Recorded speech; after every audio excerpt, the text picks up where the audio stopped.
Hi everybody, it's Jennifer. Today what I want to do is show you how to work with one color to create a painting.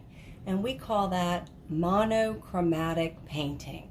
So we literally are going to take one color and we're going to use one color to create all the light and the dark in the work. The reason that this is a great first way to work or create a painting is because when you add a bunch of colors, it's hard to narrow down exactly what you need to have in the painting, and especially when paintings operate on a value scale, so you need to have from the lightest light to the darkest dark in the piece. So working with one color when you first start really makes it easy for you to get the full range of color without having to worry about mixing or using other colors. So that's what we're going to do today. We're also going to combine all the techniques that you've already worked on, the flat wash, the gradated wash, and we're going to use those to create the painting. So what I'm going to do first is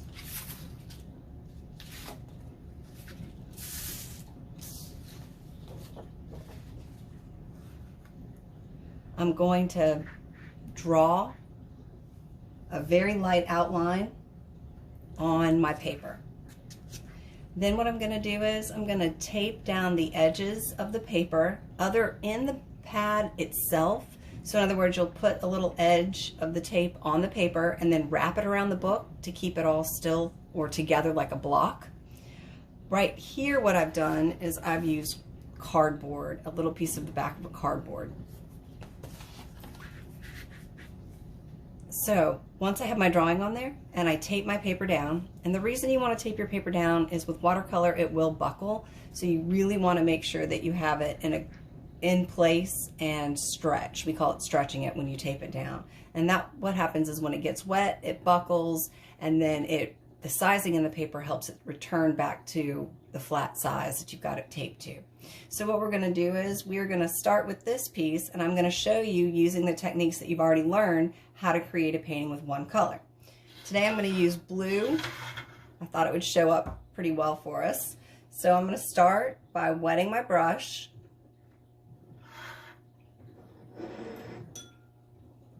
And you can work the whole painting at one time by wetting the paper and then working in while wet, or you can actually work each object at a time.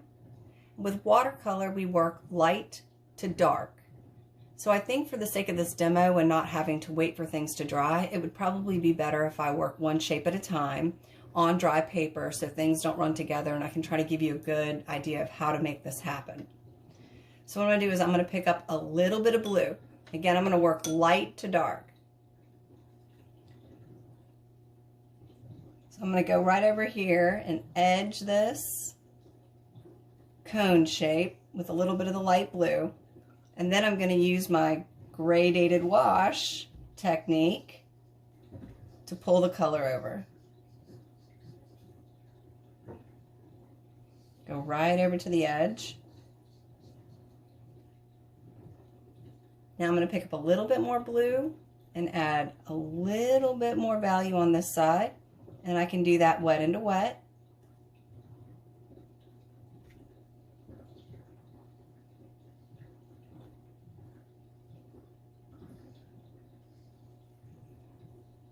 Now remember, the brush acts like a sponge, so let's say it starts bleeding out further than you'd like. What I can do is just pull the extra moisture off the brush with a paper towel, and then I can come in here and I can clean it up.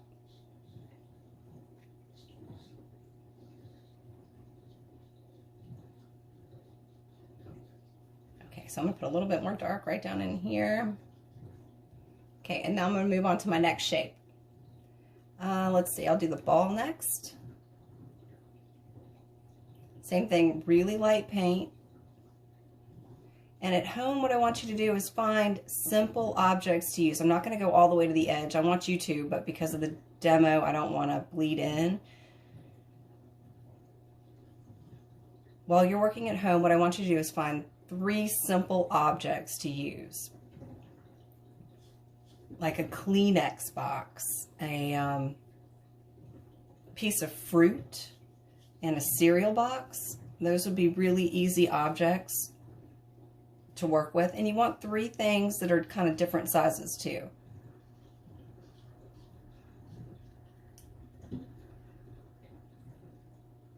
Okay, now I'm picking a little bit more of that blue and I'm going to float it in, wet into wet.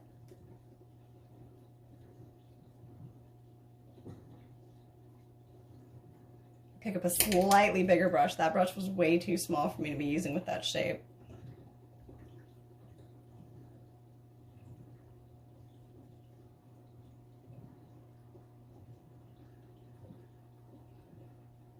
Okay, so now on the box, I'm going to do the box or the cube a little bit differently. I'm actually going to do each side as a different value. So the lightest side of the box is going to be the top of the box.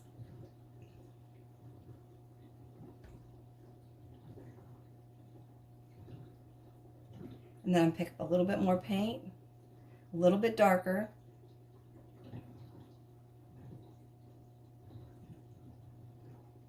Again, I'm going to leave a little bit of white so they don't bleed together for the demo, so I can do this fast.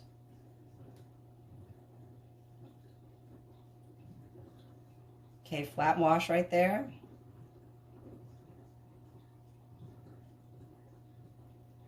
And then I'm going to take up some of the extra moisture on the brush and even it out.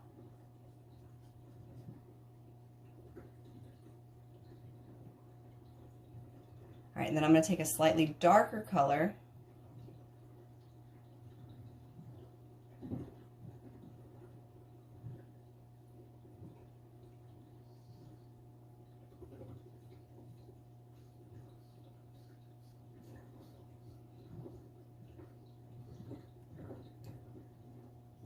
Now, flat brush would have been a much easier way to do that, but I'm just trying to go fast without changing brushes. At home, take your time. Okay, so now what I'm going to do is, these are starting to set up a little bit, and I am going to put a little bit more dark .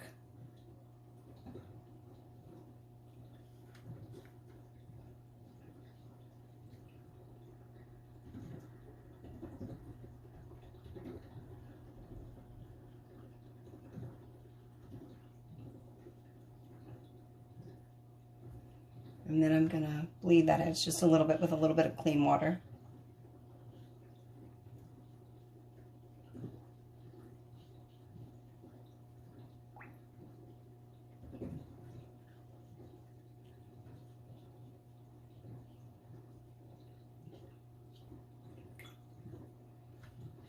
Okay, and then I'm just doing a gradiated wash there.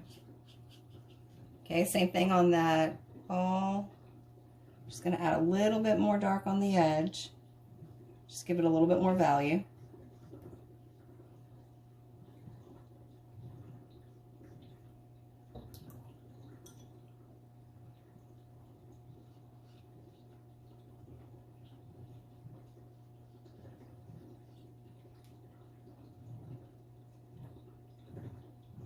Okay, so now I also have shadows on the table, and they're going to be fairly light, but I still want to put those in before I go to the next level of dark, which was going to be the background. So I want to finish up the foreground here.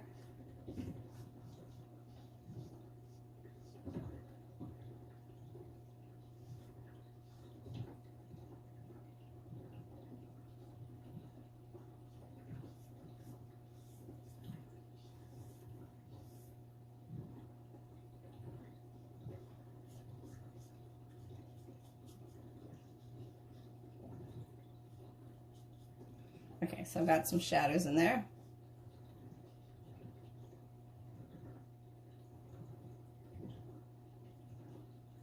Just put a little bit of the dark right there, separating the shadow from the object. Okay, so now what I want to do is I want to put a background on this.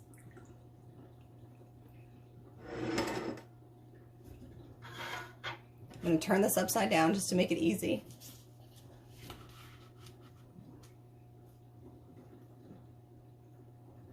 And I'm going to use a big brush for this. So I'm going to use a 1-inch brush. And I'm going to load it with the blue.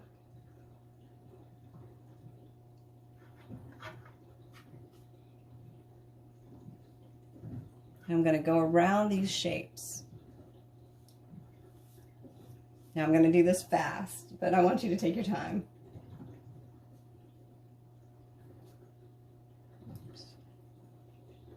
If that happens to you, it's no problem. I'll go in there and take that out in just 1 minute.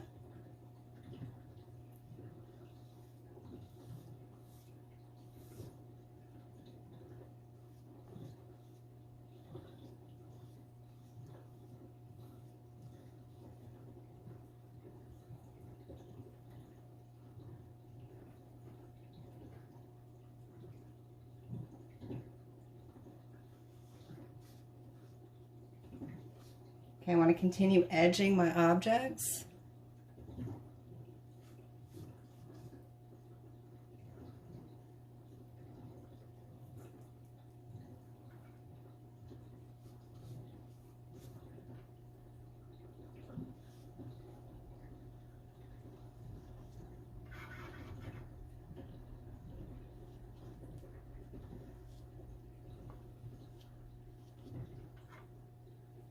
Okay, let's see, 1 or 2 more. There we go. Now again, you're going to want to take your time and do nice flat washes.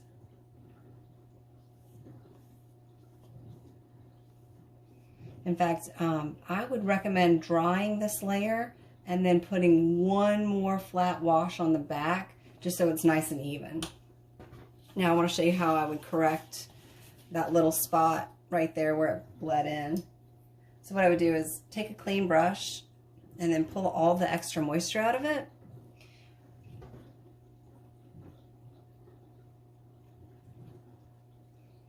And then rinse the brush back out. Same thing, pull all the moisture out of the brush, the water out of the brush.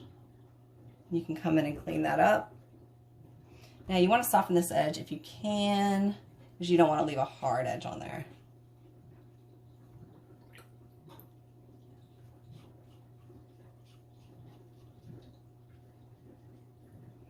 So the thing to remember about watercolors, you can generally fix anything that you mess up. You just have to remember that you can remove the water and change it. You can add water and change it. So you just have to figure out which you think is the best way to fix your problem.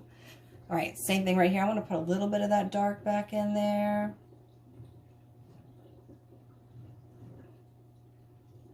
Now I'm just kind of putting the finishing touches on it. All right, and the same thing right back here. Put a little bit more of that dark.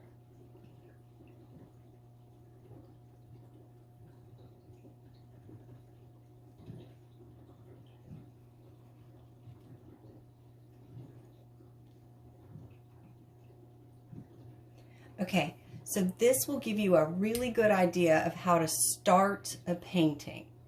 This is monochromatic watercolor. And remember, you are going to start light and work dark. So the last thing you put in your painting are all of your darks. If this was going to be something you were going to turn in, and I was going to turn this in for a grade for my self, I would definitely want to put another wash on that background so it's much more even. So again, you can take a hair dryer, you can dry it, or you can let it dry, and then I would put 1 more wash on that background. So what I want you to do this week is I want you to find 3 simple shapes. So really simple, like a Kleenex box, maybe an orange or an apple, and maybe a cereal box. Something that's 3 different sizes, but something that's easy to do. Also remember, when you were doing your color chart, remember what colors were easier to work with than others. If you had a color that was a big stainer and it was hard to get them even, or lines, you end up with lines in it, you might not want to use that color for this. Blue is actually one of the harder colors to use because it's this blue is dye-based, so that's another reason I like to show you how to work with a color that's kind of difficult to work with. Again, if you have any questions, send me a message.